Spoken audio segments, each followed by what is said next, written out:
Hello, friends. This is Dave Hurwitz, executive editor at ClassicsToday.com, here with the most horrible, awful, disgusting, miserable Hammerklavier Sonata ever. Here it is.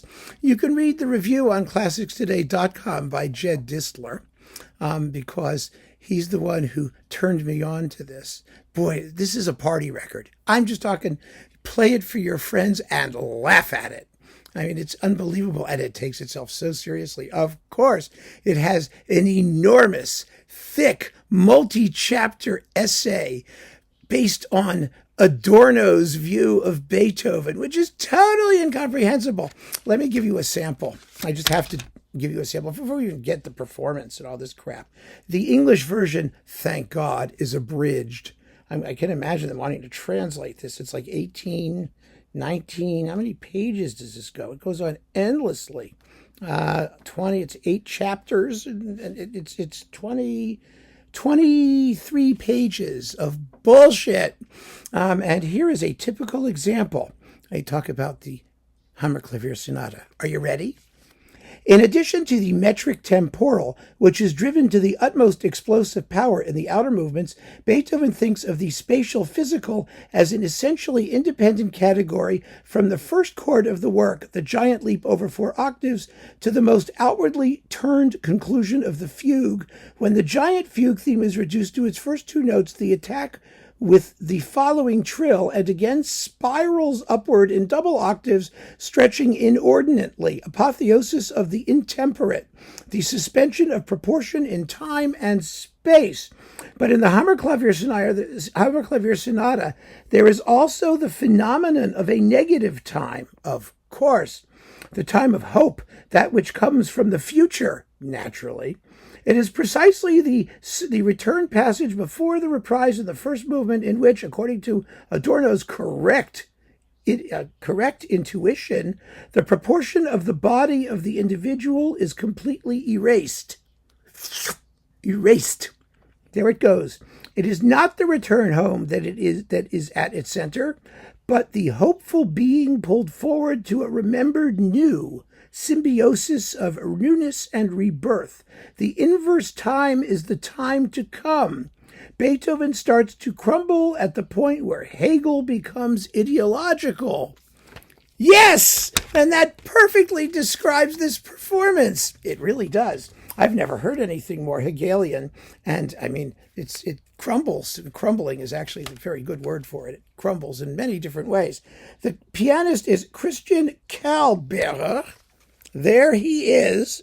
The label is Thorofon, which is still in business. That's nice to know.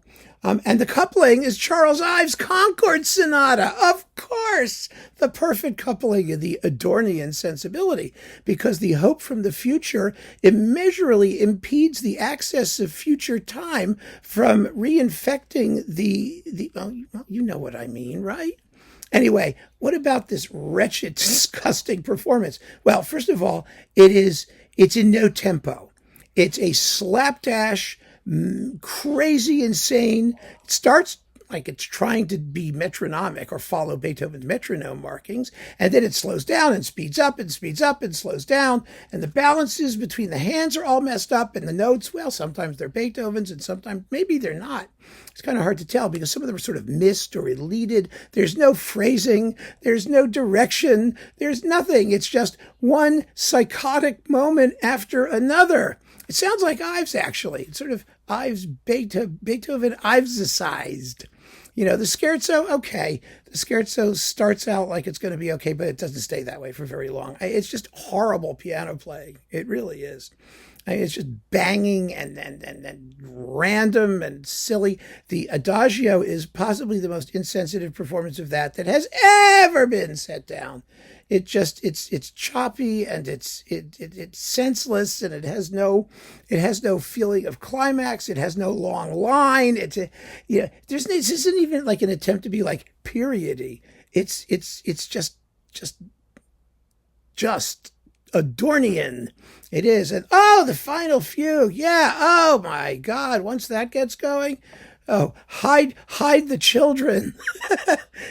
Take your pets and put them someplace safe. It's unbelievable. It's just a disaster. It's. I wish I could play it for you. It would be so much fun to point out one catastrophe after another as they happen. It's like going to a hockey game to watch the fights or something like that. Or you know what this is musically? It's a giant truck rally. These malproportioned, vehicles with enormous wheels in a huge arena filled with mud, just driving around and smashing into things. And yes, that's what this is. It is the giant truck rally version of the Hammerklavier Sonata. Unbelievably wretched. Now we get to the Ives. It's a whole different kettle of beans, right? No, it's just as awful, but it's awful in different ways. It's awful in that with Ives, the thing is to try and, pick a line and see where it goes, or do something that gives the piece a sense of shape and direction instead of just banging and pounding and you could miss notes in the Ives. Half the time you wouldn't notice, but you notice. You notice because again, it seems like the random act of a petulant child at the keyboard.